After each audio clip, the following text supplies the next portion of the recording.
All right, party people in the place to be, vandals, and all you, I guess, serial killers, furries, and cannibals of all sorts. This is a brand new episode of How'd We Get Here? And man, this is a pretty special one. Like, we're talking to me and Joe's both voted best writer of 2023, and we're gonna go ahead and let him introduce himself. Sir, how are you doing tonight? I'm doing great. I don't know how to follow up on that. Thank you. I mean, I didn't know you guys actually did that. Thank you so much.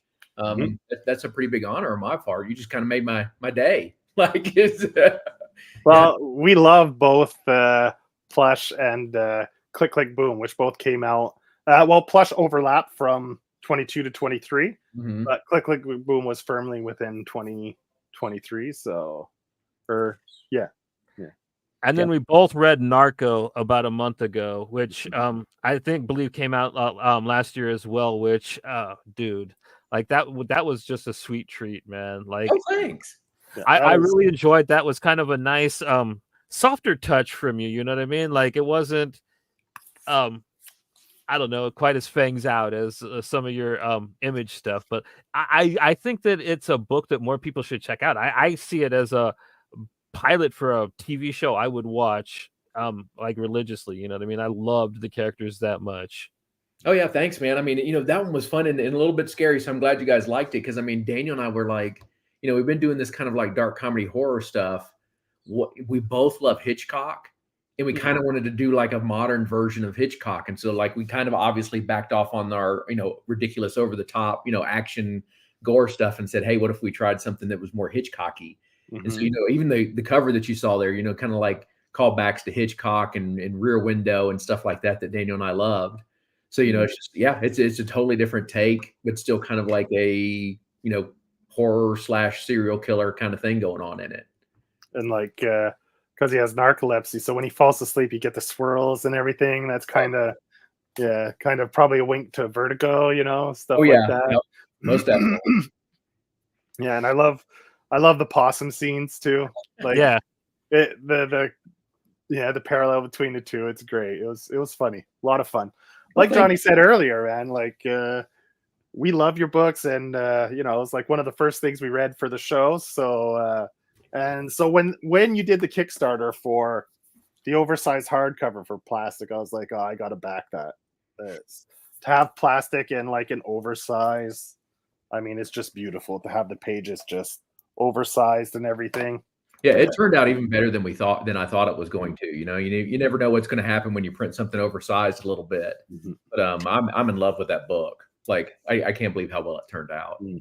How did the pitch go for it, man? Like, how did Eric? Do you pitch it to Eric himself? I mean, like, how did that go? With you're like, yeah, it's about this guy, and like he's kind of reformed, but like he gets brought back into his psychotic circle and like relapses, but like. How did that pitch go, man? Like, that was 2016 because the original Plastic came out in 2017, and so Kevin Gardner, the president of 12 Gauge, and I had a meeting with Eric Stevenson, and he had at this point like he would have like these individual like little rooms that he rented, and this was at San Diego Comic-Con, and so he had like this little room, and so you walk in there and it's just Eric and you, and so like immediately because I didn't know Eric back then as well as I do now. And so immediately I'm like in panic attack mode, right? Like you're like, oh my God, I got to pitch this guy.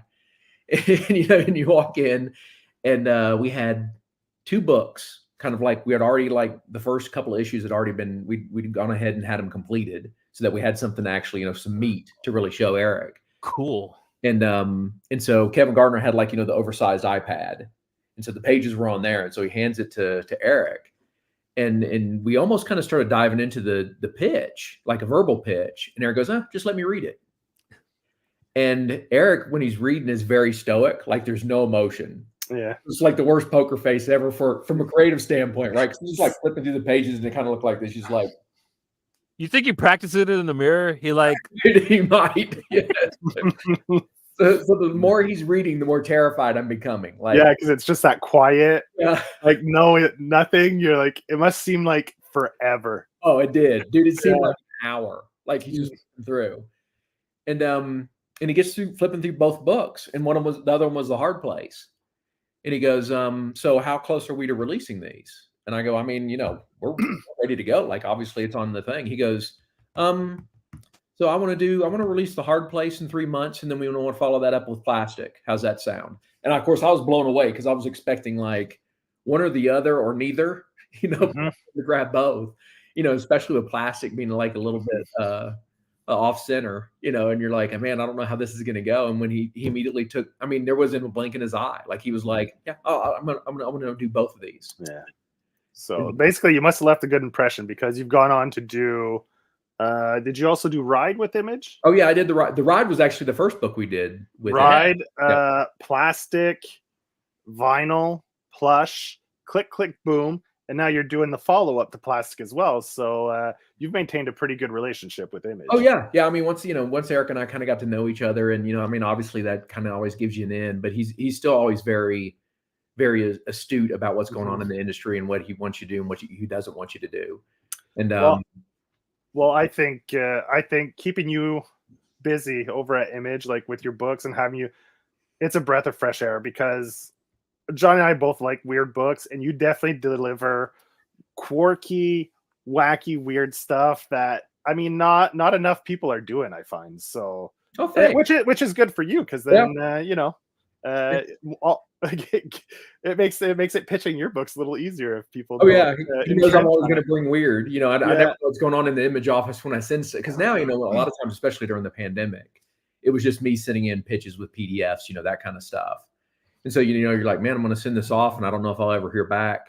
I feel like Plastic, was kind of got the whole Plastic verse started, and Vinyl was a little bit weird, a little bit gorier, and then of course we dove into this like cannibalistic furries thing, and you're like, well, at some point they're going to tell me I'm too weird. That's the one I had my doubts about, was the Plush. I was like, furries, I don't know, but man, I think after reading issue 1, I was like, oh, this isn't bad, man. I was interested to see where. Then after issue 2, I was hooked. I was like, this is great. I love this, and Plush was fantastic. Keebler is iconic, man. Keebler should like be a real life thing, man. Keebler should be running around. Like I love that character so much, and I always loved Nightbreed. You know what I mean? And I kind of see that as kind of like a kind of a version of it in a way, but like, it was so cute, man. You kind of actually made furries very, very approachable, even though like they were eating people. And actually Bo actually reminds us of a cast member who couldn't be here tonight, but our buddy Goose, man. Like if you ever make a movie for it, he could totally play the goat character, man. Oh, that's awesome. Yeah, I mean, and honestly, like we kind of, what was fun is that became Daniel and I's version of the devil.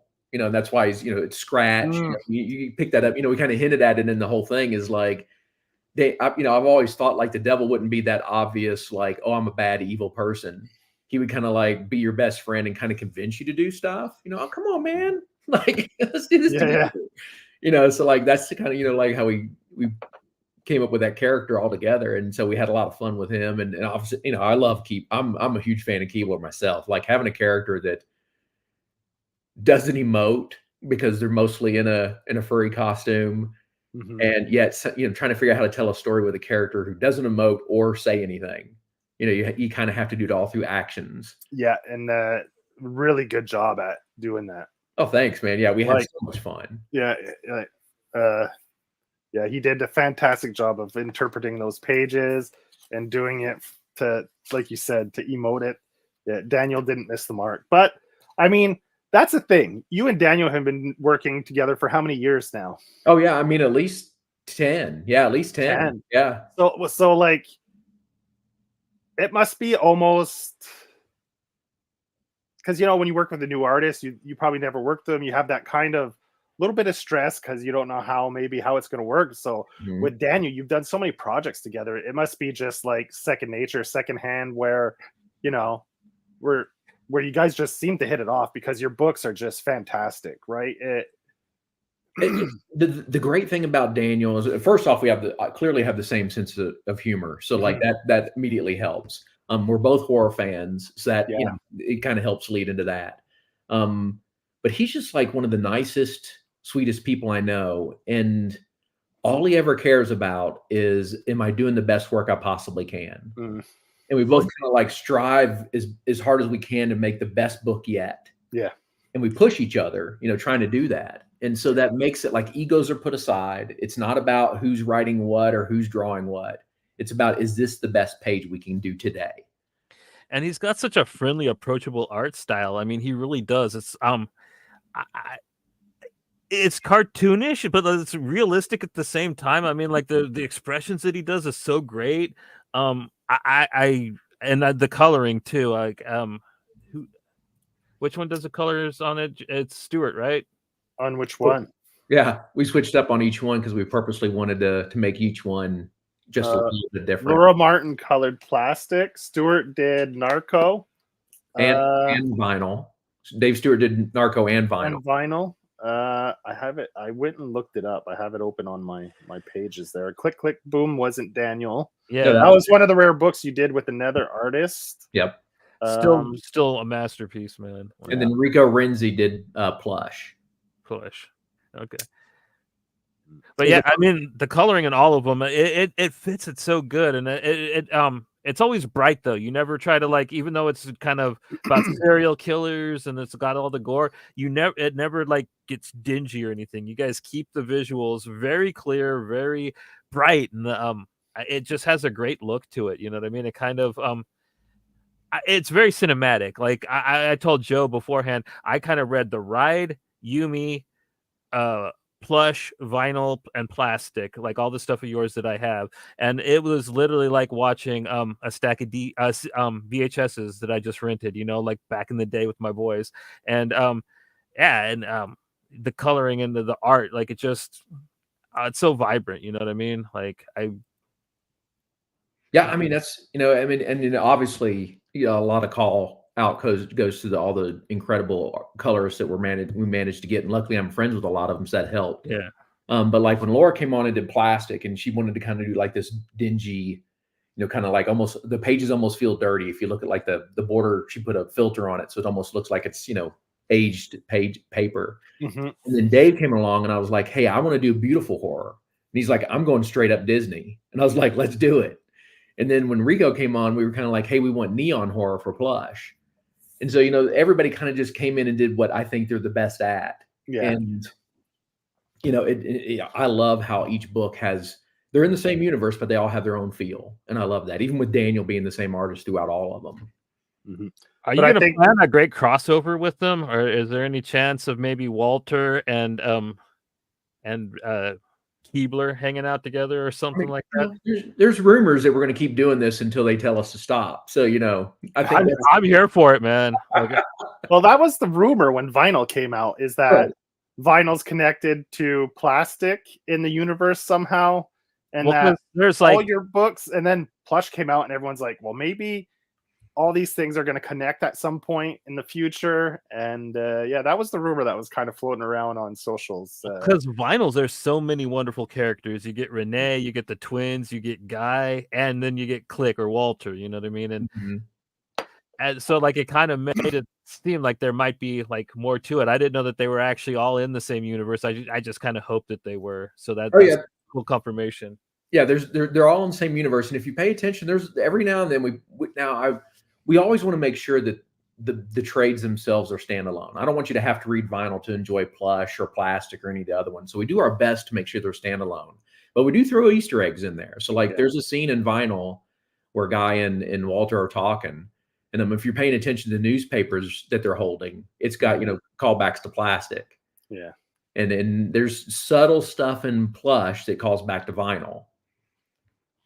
So like, depending on, how you interpret those callbacks, depends on what it means.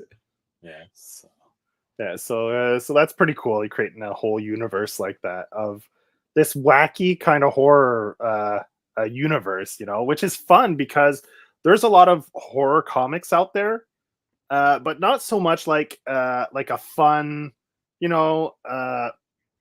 like B movie type that really leans into the villain side of it, man. Like the villain side, and a little what do you call it? The gallows humor, man. That's yeah. So it's really fun, and like Daniel's style is perfect because you don't want it to be too dark and somber because then the humor doesn't come off as well. Mm-hmm. So like with his style lends to your voice and kind of the humor the angle and the humor you're trying to approach the story with, like we're saying before, and it's fantastic. I think it just communicates perfectly off the page what you're trying to say, the humor you're trying to bring across. So yeah, I mean, honestly, I mean, I didn't necessarily think of Daniel when I was writing Plastic the first time. You know, that's something I pitched to him later. But then, you know, once I saw the pages and stuff coming out, I went, just like you said, I was like, oh man, this is going to be perfect. And even encouraged me to even be more on the humor side. You know, like, hey, let's not make this super dark and scary. Let's like have fun with it and make it a little bit on the silly side at points. And so Daniel, you know, like ended up being perfect. And obviously I love working with him because I keep doing everything I can with him. You know, again, super nice guy, super easy to work with, you know, and I think he just keeps getting better with every book too. Like, for Plastic, the Kickstarter you did, this was the hardcover, and this came out through your 12 gauge imprint.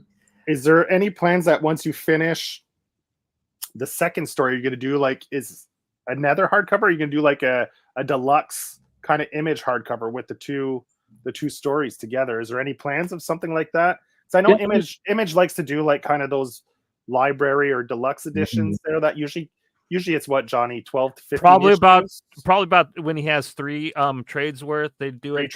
That's what is usually in the library editions that we do, like the Deadly Class ones and stuff that had like 3 trades in it. Yeah, I mean, we're definitely like, that's always on the plate. Even you know, a complete Plastic verse hardcover has been discussed at times. You know, we hadn't come up with anything at the moment.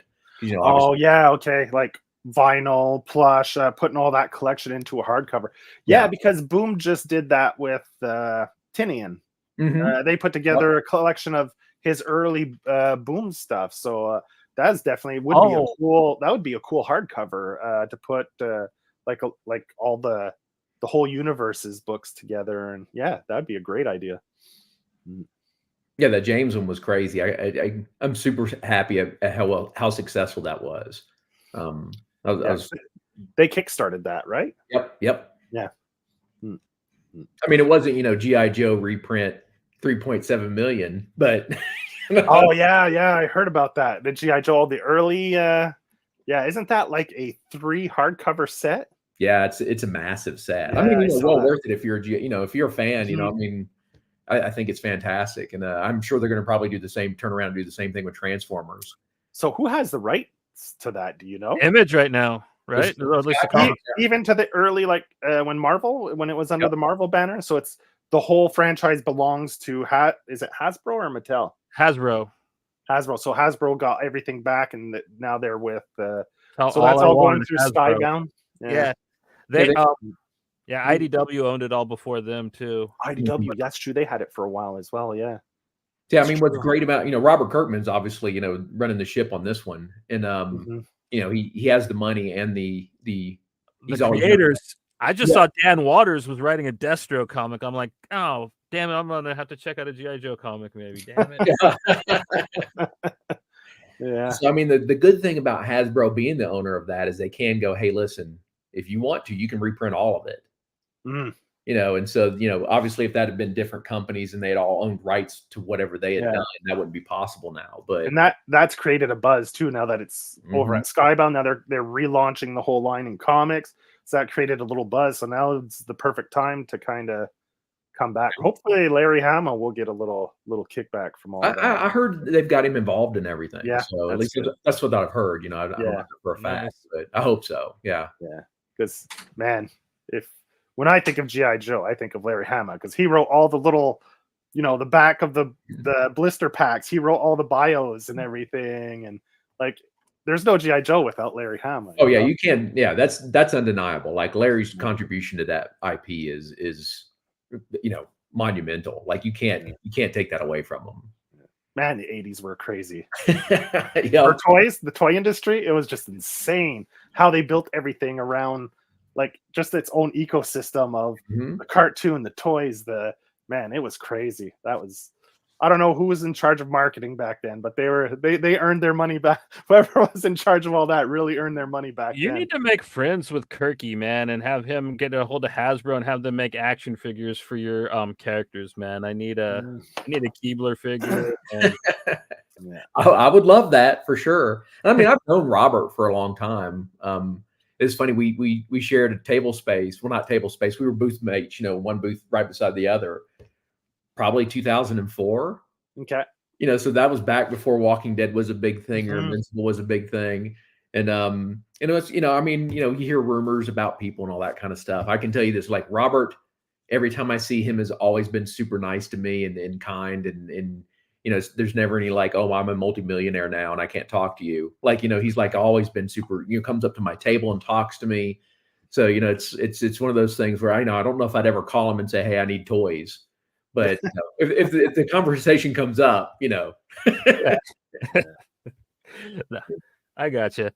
But your 12 gauge comics, man, that's a pretty cool little setup. At least the way you guys had it when the ride came out, man. I'd like kind of your own little image that you guys put together with you, Coley Hammer, Pearson. I mean, a bunch of Soul Freeze or Still Freeze. Like, yeah. Yeah, what was that like back in the day, man? Was that like a fun little risk that you guys took together? Yeah, I mean, it was Kevin Gardner and I were sitting in at his house one night, and as you can imagine, we're doing the whole, well, if I ran Image or if I ran Marvel, the armchair quarterback, publisher staff, and we did that all the time because he and I used to run comic shops together, and finally, and I can't remember which one of us said it, but one of us said, it's time to put up or shut up, because over all these years, like we'd made all these friends of like Brian Stelfreeze and Cully Hamner and Jason and George's Genty and Dave Johnson, like the list was pretty long of people that were pretty impressive. And we said, hey, let's just do it. And so we started talking to Brian and Cully, and they said, well, hey, we can't commit to a full issue, but we could do a half issue. And so that's where we came up with this, like, well, then we'll just do 11-page chapters and have each artist draw a different chapter.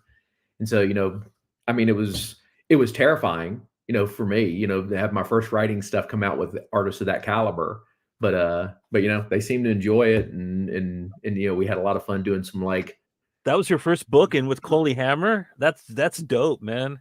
Oh yeah, no, yeah. I mean, you showed right up, man, because the ride, like, that is a hell of a fun book, man. Like the idea of mixing cars with the violence, you know what I mean? Like, it should have caught on. In my opinion, the ride should be as big as like a Brubaker Phillips, you know what I mean? Especially with the talent that came through on at least the first trade that I tracked down.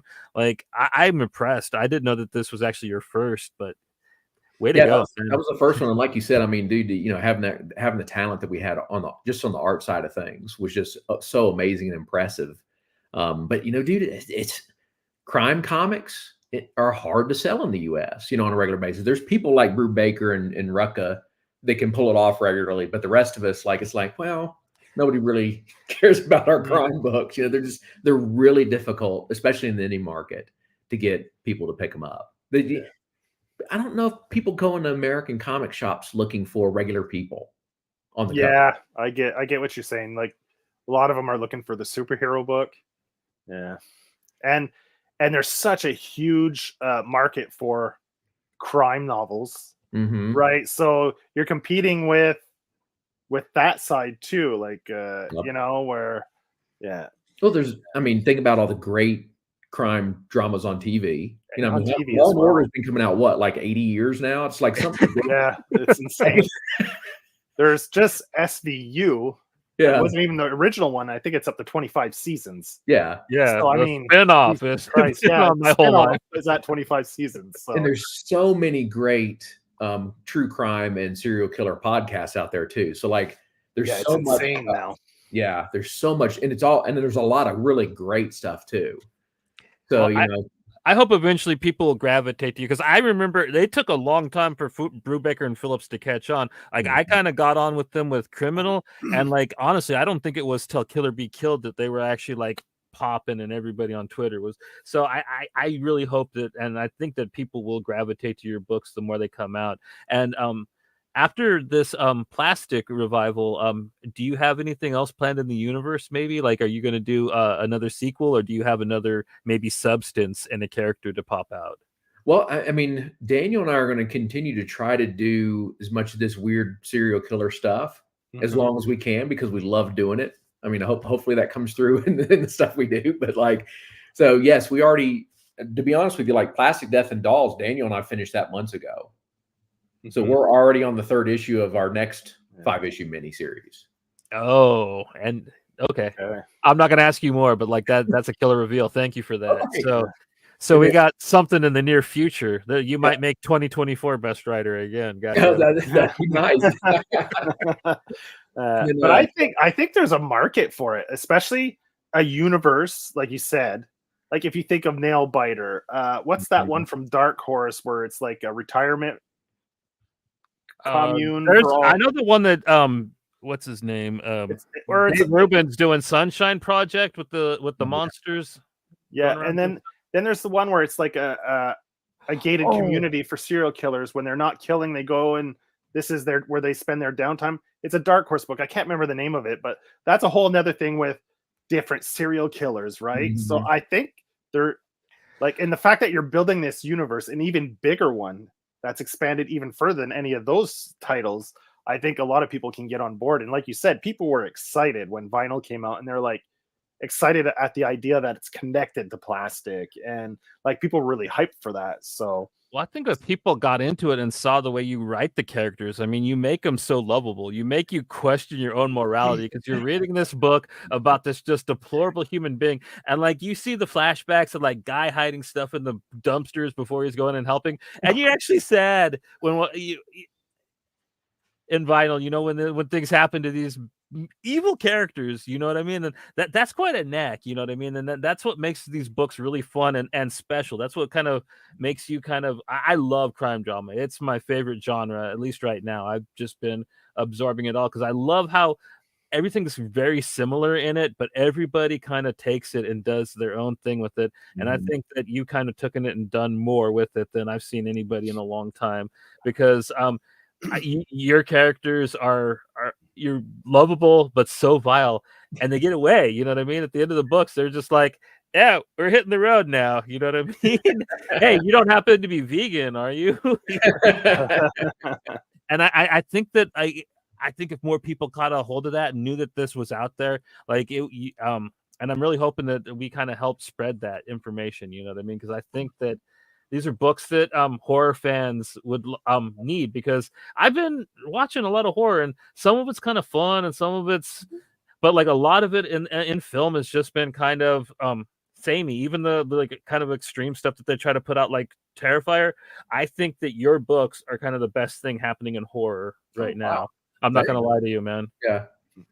Yeah. And, you know, I hope I'm hitting the same, you know, what Daniel and I, when we, you know, the two movies that we really, really loved when we started doing Plastic and Vinyl was The Babysitter that was on Netflix. Yeah, that was pretty fun. Yeah, that one was fun. And then, of course, Tucker and Dale versus Evil. Oh, I was actually going to bring that up earlier when I was talking about like it has that kind of or Shaun of the Dead. You know, it's well-made horror, but with that great edgy sense of humor to it, you know, that just great laughs, not Marvel humor though, man. Like no, you have clips all the time, but like they're not dumb, man. Like they're actually really funny and like really endear these characters to you. Like you end up just loving them. Like I honestly think Keebler is could be like as popular as like Leatherface, you know what I mean, or the Babadook, you know what I mean, like a horror mascot icon. Yeah, it's got that potential if people just knew about it. No, dude. You know, I mean, I already said I love that character. Like it's so much.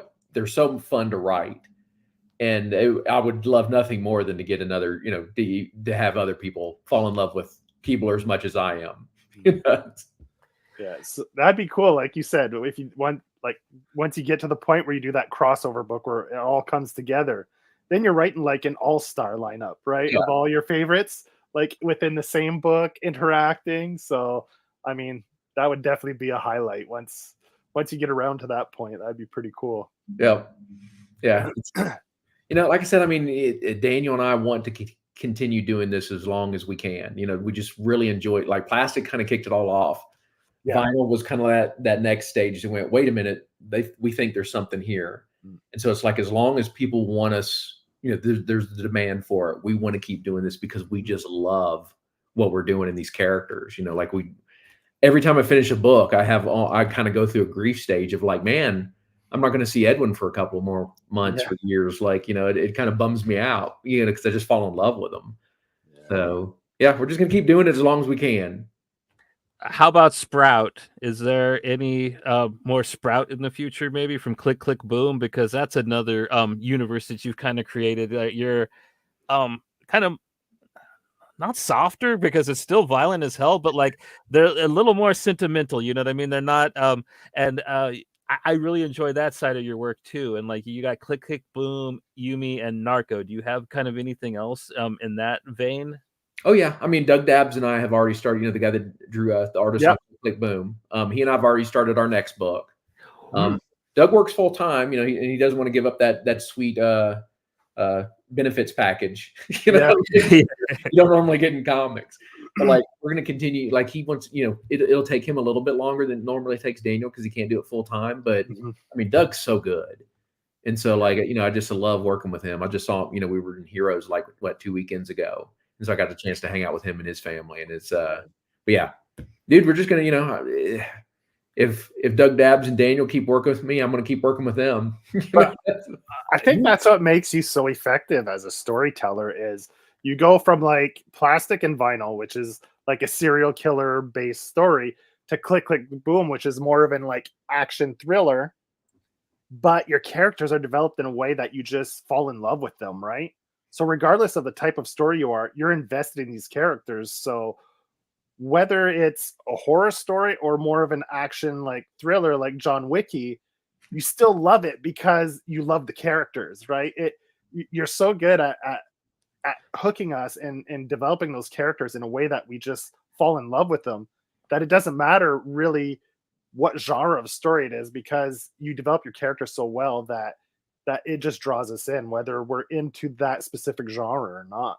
And you picked great artists too. Like Click Click Boom, the way Sprout's expressions are, like it's just so genuine and so adorable. You know what I mean? Like right at the beginning, like that opening scene with her at the birthday party. That's it. I'm calling the cops. You know what I mean? Like right then and there, you were hooked. You loved this character, and you wanted to know what the hell she did in that bank. And yeah.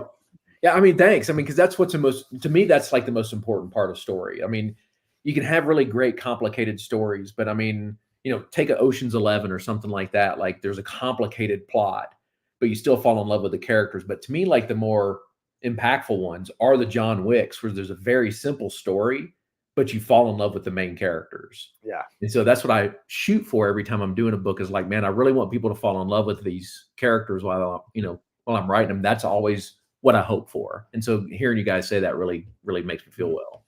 Yeah, because I love Click Click Boom too. Like Red Plush, then Click Click Boom hits, and you got these two characters, like the naive reporter girl who like is completely out of her element, with this other girl who's just always 3 steps ahead of the game, right?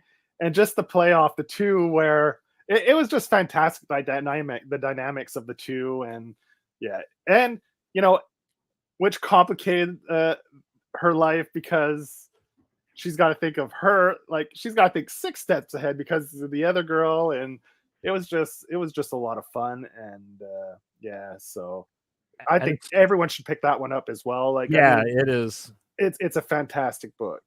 Yeah, but I mean, what was fun about that is, I mean, I kind of wrote myself in a corner when I said, hey, the main character is never going to speak. You're like, oh, what have I done? But then the fun part was like we kind of discovered Sabrina along the way, and then here's a character that never shuts up. Yeah, it's like we had this fun of like playing off of those two, and like one who never says anything, and the other one who never stops talking. Like, yeah, and like the other one can't talk, so she has to write it down or whatever. Or the photos, yeah. So like the other one's just la la la la la la. She's moved on to like 5 like 6 other subjects later, and she's just responding to the first thing, you know. And she has to push her to the X, and she's like, "Oh, you want me to stand here? Okay." Yeah. And she's just babbling the whole time. She's just pushing her to the X. And it's got some great action sequences. And Dab's art is like, I think, the perfect tone. Very kinetic. Yeah, not too dark. Great. Yeah, like you said, the colors are fantastic. It's got that vibrancy to it. But then there's a few of like the darker scenes where where the fights happen in the shadows. It's really great. Great tone on that one. Like you picked a fantastic artist to deliver just the perfect tone for that one as well. Yeah, I mean, and that's just life delivering friends, and that's odd. Doug and I were just at a table and decided we would work together. And then luckily I'd known Matt Wilson just as he was getting into comics, the colorist on that book. Mm-hmm. And so I called Matt, and he's like, well, I mean, I'm, because now he does nothing but, Marvel and big image books. Okay. And he's like, well, I actually have a slot, and you're like, hey, I'll take whatever you take it. Yeah. And so, and it just ended up being the perfect pairing again. Sometimes you just luck out, and it's just, being patient sometimes and calling in favors on friends, like, hey, Matt, we've known each other for a long time. I've got this book. What do you think? And he's like, yeah, let's do it. It's very cool. The design on Sprout, like, who came up with that? Like her constantly changing outfits and hair and everything. That was really fun in the book as well. I really, that was kind of like part of her base character for me when I was first developing her. And like, obviously Doug Dabbs delivers on, all those different looks impressively. And I just wanted, like, here's this character who's kind of so eclectic, I guess is the closest word I can come up with. That, like, this is the first time she's been around anything like New York City, and she's trying to absorb. She loves it all. Yes. And how do you absorb all that? And then she's like, I want to try everything. Mm-hmm. She's this bold person that's like not scared to try anything. And she's like, I want to try birthday cake. I've never seen one. I want to try pizza. Now, here's all this fashion, because New York is arguably the center of the U.S. fashion industry. And I was like, I want her to just try on everything, trying to figure out what works and what doesn't work. And thinking about somebody who doesn't necessarily have their own style yet, is kind of trying to discover that for themselves. What kind of journey that would look like if you were completely fearless. Yeah, it definitely gave off vibes of like, at times, like The Professional, right? Mm-hmm. Like Natalie Portman, like the way she dresses. Sometimes it made me think of that, and just she's this super dangerous killer, but she comes off as so innocent and naive that you never.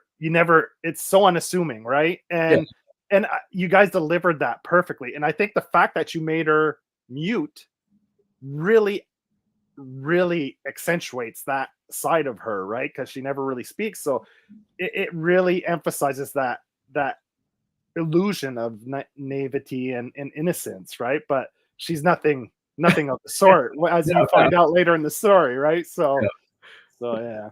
Oh, thanks, man. Yeah, we had so much fun with that one too. Like, yeah, it's just a fun character to write. Yeah. We love that book. So we got a follow up to that coming too. Nice, or something in the vein. Yes. You did a Kickstarter for Yumi. Correct. Did you pitch that before and it got passed on? So you're like, screw it, we'll do the Kickstarter. Or were you planning on doing a Kickstarter right off the bat for that? You pretty much nailed it the first time. We pitched it, it got turned down, and we're like, we're doing it anyway. Yeah. And that was with Hoyt Silva, who again is, another amazing artist. And I loved working with him on this book because he's a little bit younger than me. So he brought that he helped me a lot with, like, hey, let's make her edgy and let's make her like more modern and more so than I've done before. And so him and his wife helped me a lot on Yumi, and just trying to make her like with the music she listened to, and like giving the Cardi B's voice and stuff like that. Oh yeah, I mean, it's just one of those things where, like, both of us were like, hey, who do we want this voice to change into? And we kind of went through several different people, and then Hoyt sent me an interview that she did, I think, with one of the late night shows. You say, and I'm like, yep, that's the one. Like, Cardi B. Nice. Yeah, that book was so much fun. I can't believe that got passed on because that's another one that would just make a killer film. The whole time I was watching it, it's got mad YA energy to it, but that's fine. That can work really well. And I think that this would be like a really good book that you could let your older teen read, especially teen girl, because it's pretty empowering. You know what I mean? Like Yumi is I bet she could hang out with Walter and some of the others, you know what I mean? If she wanted to, but she's also almost like Sprout. She's got a naivety and a cuteness to her that it makes her unbound, you know what I mean? So And since you did the Kickstarter, it's released. Has there been, now that it got out there and people were able to read the whole story, has it gained interest from publishers? Like has anyone brought it back up? Like, oh yeah, I remember that. Would you be interested in re-releasing it on our, like, let's say if Eric came up to you and he's like, hey, my bad. I mean, it actually turned out to be a great book. Maybe we could do release it as floppies on Image, and then, I don't know. Yeah, I mean, let's hope. Fingers crossed. You just kind of put it out there and see what happens.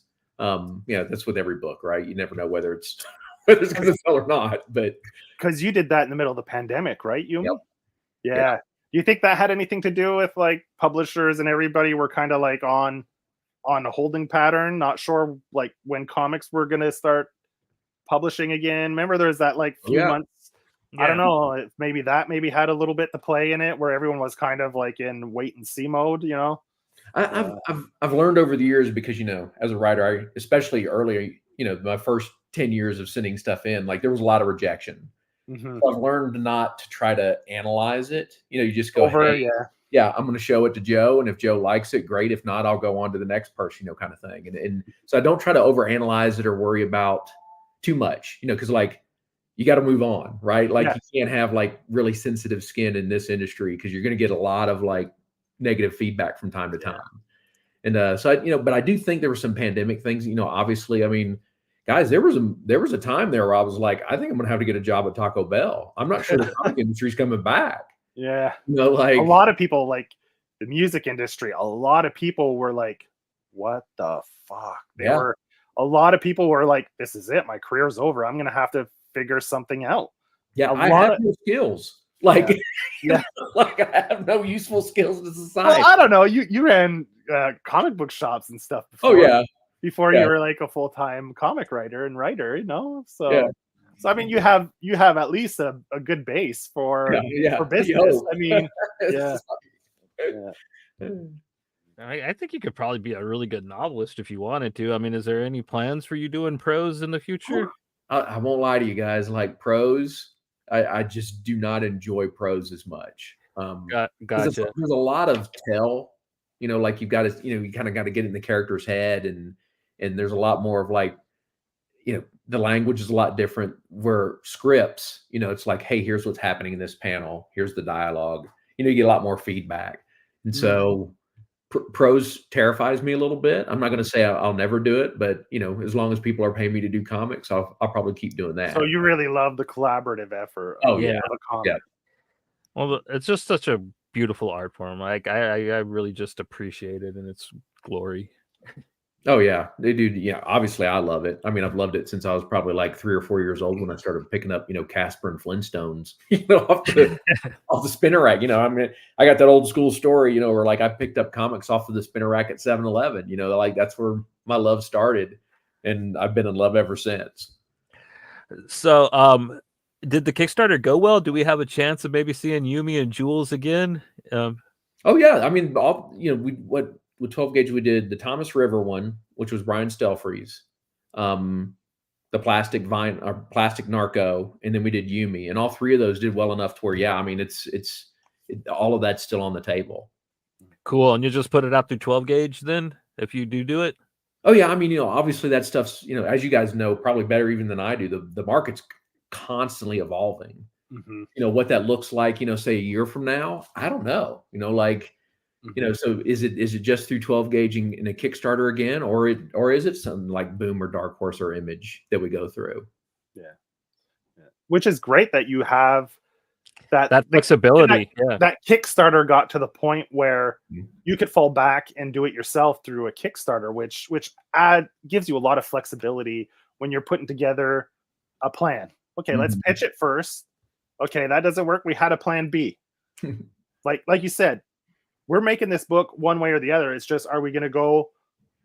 Which fork in the road are we going to have to take? That's it. Like you said, it's getting done. It's just, will it be through a publisher or will it be self-published? So Kickstarter, Zoop, Patreon, all those things are changing that for a lot of creators like Andy Bellinger and Carl Kiesel are like pretty much just going Kickstarter only now. Charlie Stickney does pretty much just Kickstarters, to fund his books, and they're making good money at it. I was talking to Andy Bellinger at Heroes Con, and he was saying he made more on the last Kickstarter than he made it working for a full year for one of the big two. And you're like, that's fantastic. Yeah, because he's got him. I think it's Chaos Comics. Is that it? I don't remember, but yeah, I talked to Andy too at Comic-Con. Oh yeah, nice guy, fun guy. Yeah. Oh yeah. Amazing, and really professional too, because he had some problems with what's that IP he had, the horror movie one, and like transparent, always updates, super professional, so hats off to him. Like a great professional cartoonist who not only from the work side but from the business side as well. So and he's a wrestler, so watch out.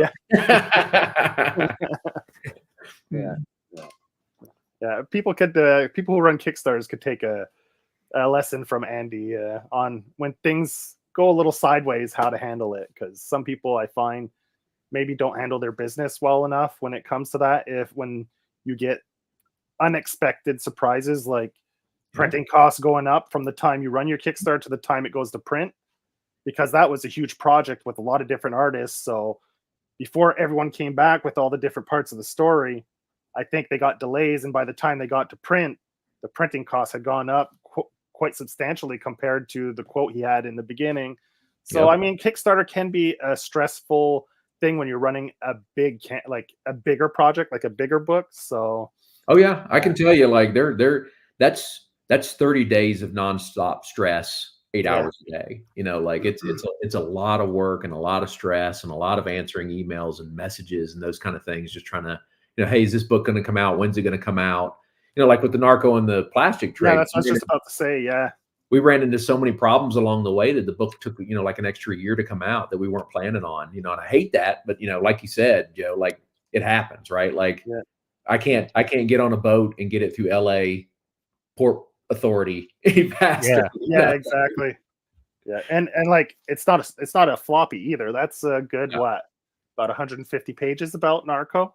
Oh yeah. Well, I mean, you're getting it's a graphic novel, right? It's not a floppy. So all your hardcover, there's a lot more to it than just putting out a 32-page floppy, so that's the kind of Kickstarter I like too. I wish people did more graphic novels, man. I hate paying $25 for a fucking floppy. Like, I don't disagree with you there. I think it's going to be interesting to see how that market develops, because like some people are now doing like regular, like quarterly 30-40 page books, and I just don't know. And I don't know what I'm talking about, but like I don't know how long me as a consumer will continue to support a $25 book every quarter, if it's just a floppy.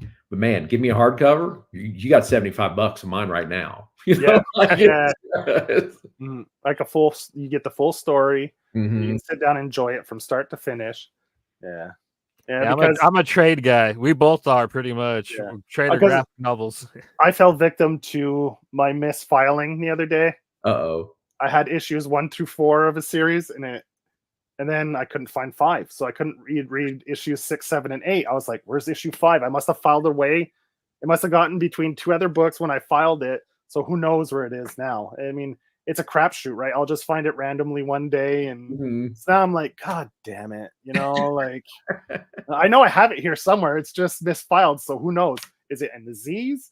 Is it in the M's? Who knows what letter it's filed under now? It's crazy. So collecting is maddening. I can't believe I used to do it, man. But like, yeah, I'm kind of out of it. I just love the reading experience now.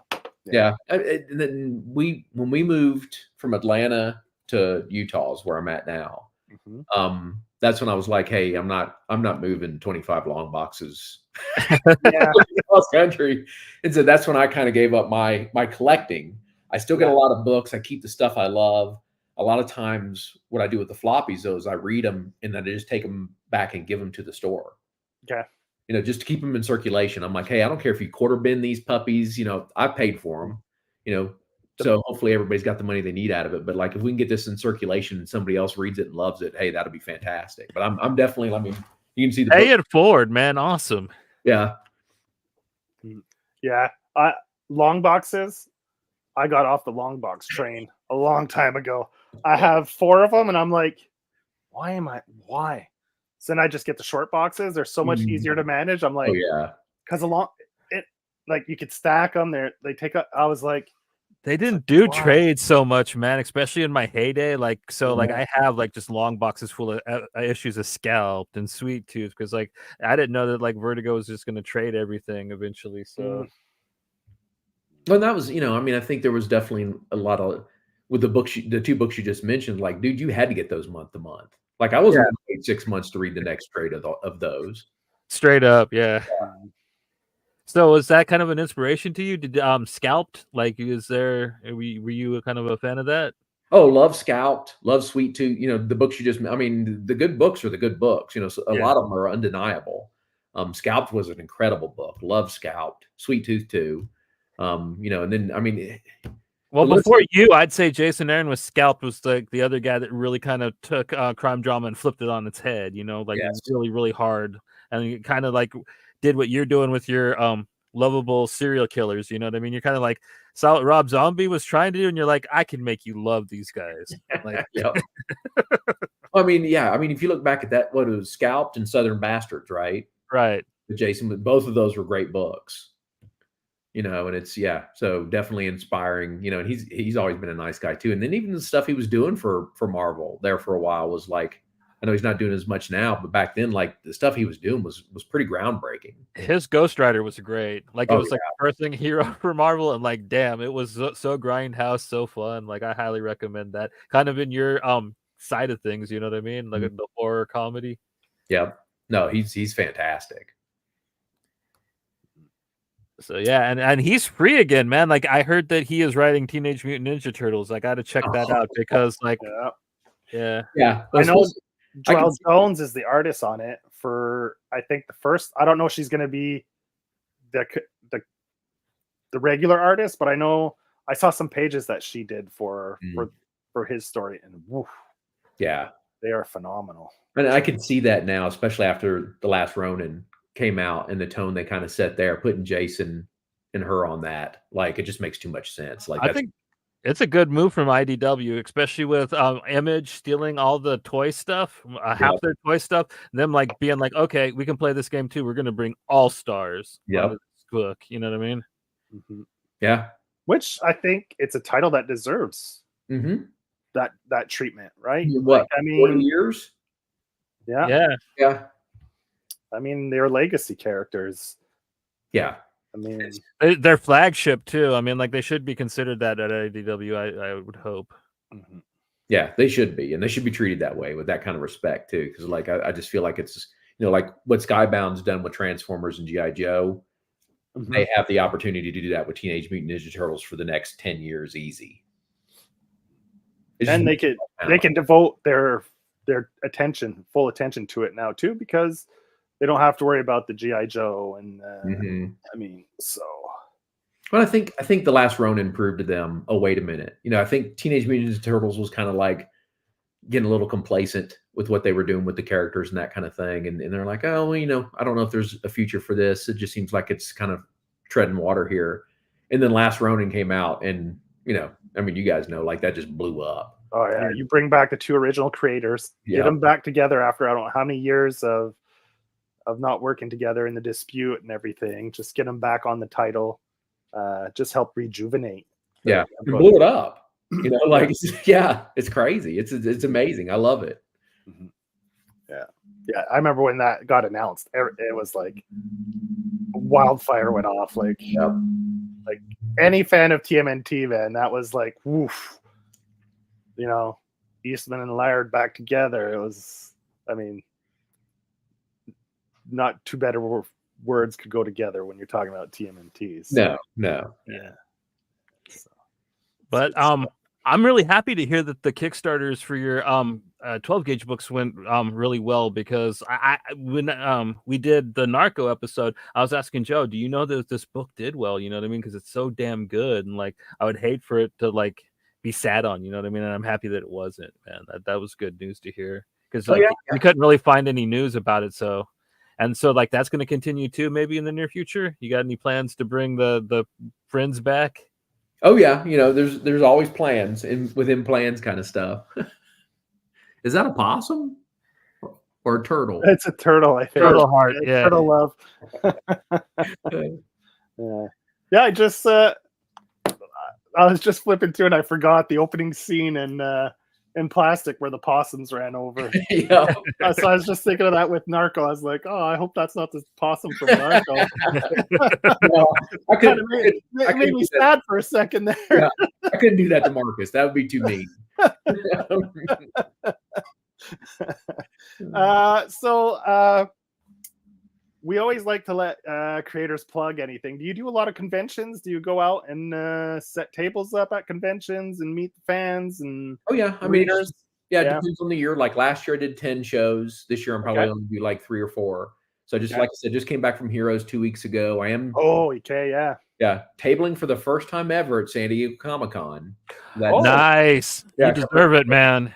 Like, I'm terrified.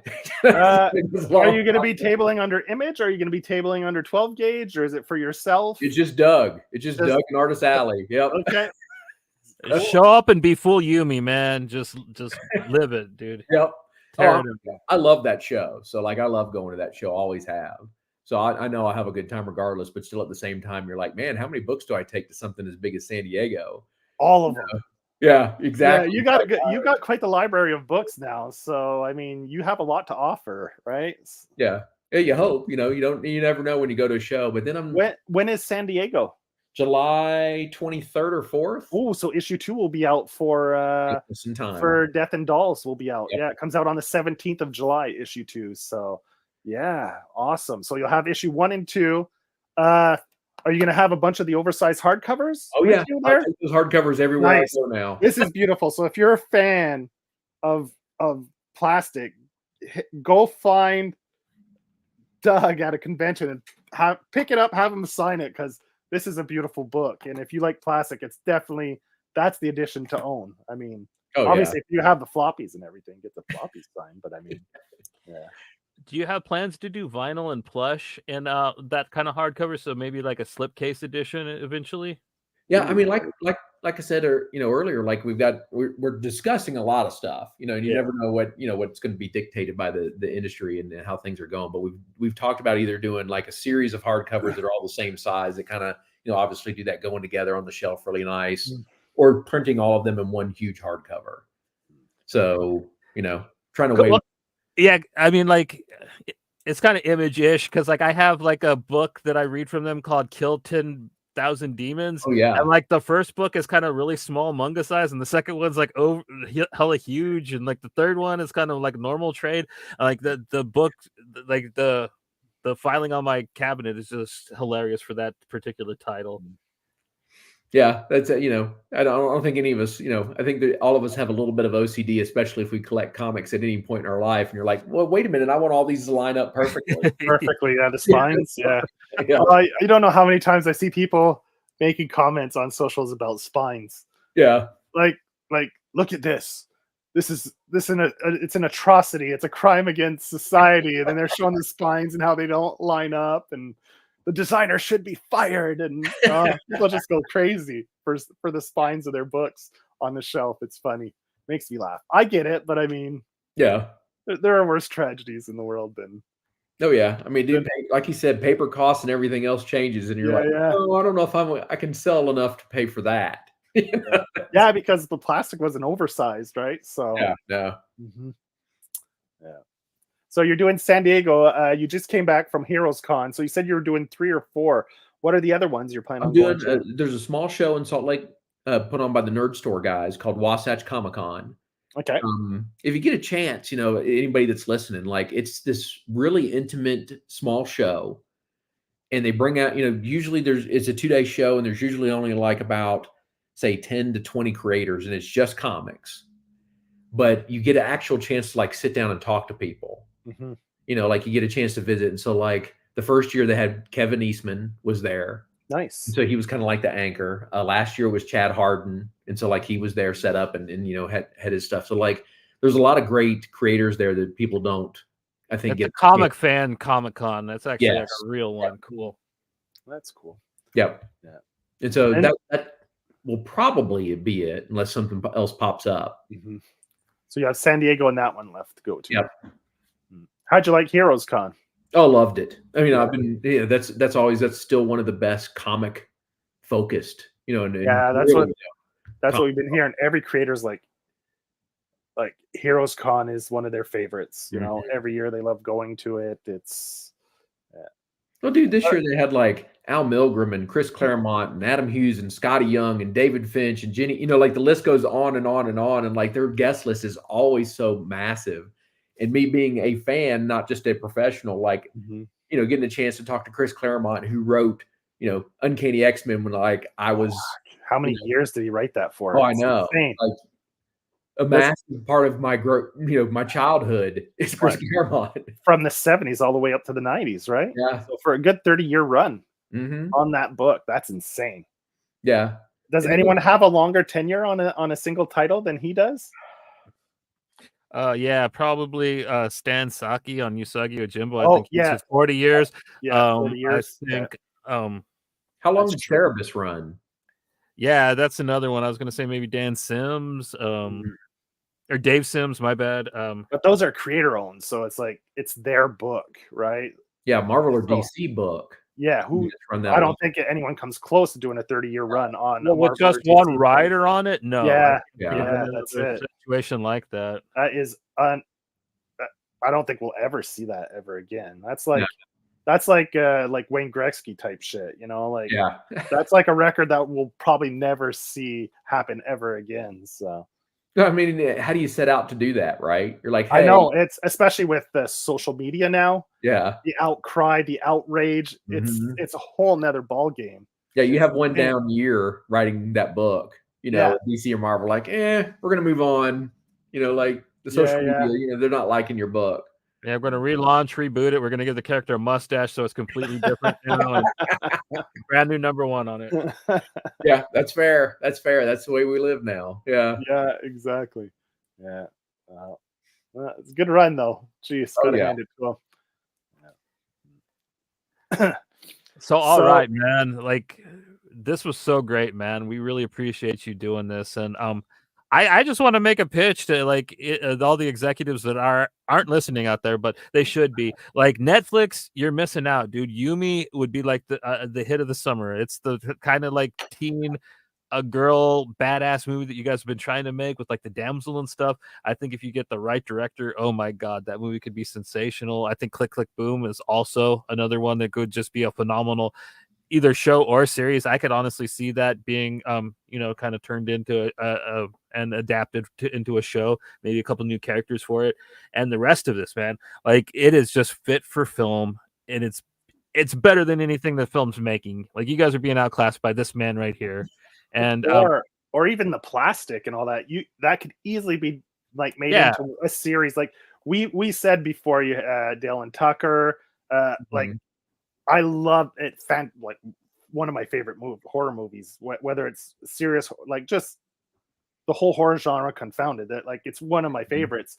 And like you saw how popular Ash versus Evil Dead or whatever the Evil Dead series was. Like you could easily turn that universe, the plastic universe, into a type of a series like that. And what was the other one with the guy from Scrubs? Dan versus Evil. Yeah, that sounds right. Series, Dan versus Evil. That was another great horror series that was definitely had a more of a humorous tilt to it. That was great stuff, great characters. So and I think people need like stories from the point of view that like the plastic verse takes, you know what I mean? From the, like maybe your life would be better if you ran away with cannibal furries, you know what I mean?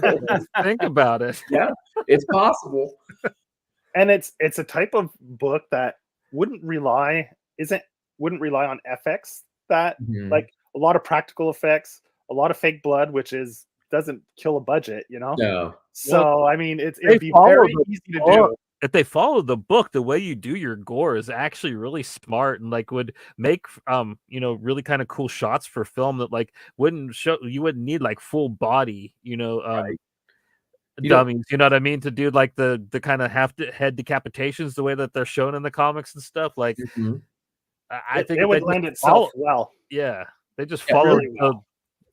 There's so many different ways to handle that too, right? You don't have to show it every time. Just the sound of the saw, kind of like, okay, that's all I need to know. Or the old trick of the shadows on the wall where you see the action, or you can have so much fun with it. I mean, I'd love to see the scene where like Walter puts the axe in her head and like she's looking at him and you just see like his face and the axe kind of in focus and he grabs it out. I would love to see that filmed, you know what I mean? That would be such a killer shot that you and Hilliard just came up with, man. And I think that like I said, like horror films, you're being outclassed by this man right here, and like you should take note and maybe adapt some of his stuff, because I think a lot of it would be really fun with some of the actors I see around. I can see like casting when I'm reading these books, and I think that they're all pretty easy to make too, to tell you the truth. I don't think that they would need high budgets, to tell you the truth. FX wise or anything. Yeah, no, I'm not saying like in a bad way. I think like Yumi, you'd probably need to pay for the music because like you're gonna production budget wouldn't be too strenuous, So no, that's true. Well, Johnny, I mean, how much does a barrel of fake blood cost these days? You make that stuff pretty cheap, right? Yeah, I'm pretty sure. You need Caro syrup, red dye number 6, and chocolate syrup. To make it. I mean, unless those things have gone, well, you never know with the pandemic now if those things are scarce these days. But hey, I'll say it out loud. If a studio wants to do that, I'll buy chocolate syrup and Caro syrup. Yeah. I'll take care of that part of it. Yeah, man, it was great talking to you, Doug. Do you want to plug your socials so people can follow you and keep up to date on all the happenings of all your books that are coming out and everything? Oh yeah. Obviously Facebook and both Instagram are Doug.Wagner13 because I'm weird, so I like 13. Twitter or X or whatever they call it now, Doug_Wagner. And then if you want to, I do a newsletter as well. That's going to start coming out here pretty soon. And just go to my website address, which is Shocknoggin.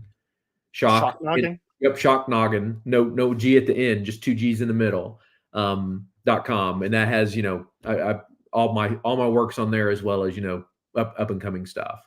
Awesome. So you said the newsletter, you can sign up to it there. Yes. Yep. At the website. Yep. Cool. Perfect. All right, man. Johnny, you have anything you want to close out with? No, we're kind of we got other big plans for the summer. Like Joe was really, really zealous, but like I don't know if we're gonna announce some of the other kind of cool names that we got coming up. But like this was a big one. We're really happy to have this episode, and we've kind of been planning this since we talked about plastic. You know what I mean? Like we've always been like, let's get Doug on the show. We're really happy to have it happen, and we're really happy that you were so groovy, man. Like thank you so much. And yeah, guys, reach out anytime, man. I'm always try to stay available and that kind of stuff. So, stay in touch. And if you ever want to have me back on, all you got to do is reach out. It's funny. We did not plan it. We did not really know that Plastic 2 was coming out. So like, it was kind of fortuitous that like, we got you in perfect promotion time for the book. Yeah. I think a week after I'd sent you the email to see if you wanted to come on the show, I think I saw you really started, I think 2 weeks out, I think you really started posting covers and stuff for it. And I was like, oh, damn. I used to be a little more in the loop because I used to get the diamond previews every month. I subscribed to it, so I'd go through, so I'd know like 2 months ahead of time, like, oh, this is coming. But I stopped subscribing to it like 6 months ago, so I've been a little more, unless I actually go online and try to find stuff. Before it was right there in the diamonds, but yeah, so and then now it's all through Lunar. So true, that too. Yeah. So anyway, when I saw that, I was like, oh shit, that's pretty cool, man. More plastic. I was pretty hyped. More plastic was coming out. So, nice. Yeah. Right. I'm going to get the next 2 trades for a ride. I got the first one off of the book outlet, that Joe introduced me to. I love that site. And I was so happy to find it. And like, I was really impressed that like, I didn't know it was your first book at the time, though. I knew it was early for you, but good job, man. Well, thanks. Yeah. Right off the bat. You'll enjoy it. There's so many great creators all throughout the ride stuff. So, yeah. I was really happy to see Pearson was involved. I really enjoyed his work. I missed. Was he kind of an influence to you too? Because he kind of rode the dark edge and wrote about like the seedier characters. Oh yeah, I mean, Jason and I were friends probably since the time I was 20. So I knew Jason for a long time. So there was a lot of comic and story talk, that we would do on a regular basis. And so yeah, I mean, he's obviously, always loved body bags. Huge fan of body bags. And so yeah, I mean, he's going to be horribly missed. I hate that he died so young. Yeah, huge impact. Even his art is a huge impact on me because, like you said, it's like, oh, you can do something off center and people will enjoy it. Yeah, the opening scene of Body Bags with the pregnant lady, like, oh my god, I can't believe that got published in the 90s. I know. Yeah, it's even. I don't even know if that gets approved today. No, it wouldn't. Yeah. He would be so dead on Twitter. Or canceled on Twitter. Oh, I can, if social media added to that, yeah, there's no way. All right, he gets slaughtered. But yeah, good stuff though, man. And I'm glad that you guys republished that because like that's the version that I have. And like I remember reading those in high school, but I don't really have my floppies anymore. And I remember rereading it recently, and I'm just being like, God damn, I didn't remember this big. Wow. Yeah. Yeah, we talked to Patrick Kidlin about it too. He also recently reread it, and yeah, we had a pretty fun talk about body bags with him. Great stuff though, man. I really appreciate having you come on. We don't really have anything planned for the show coming up. We're gonna do some Big Tuesday maybe, something that kind of that we can just read really easy for, but like maybe we'll have Chase, who was in the chat today, join us. He's a co-contributor to the show. So yeah, until probably Tuesday, we'll see you guys later. Take it easy, y'all. All right. Thanks, guys.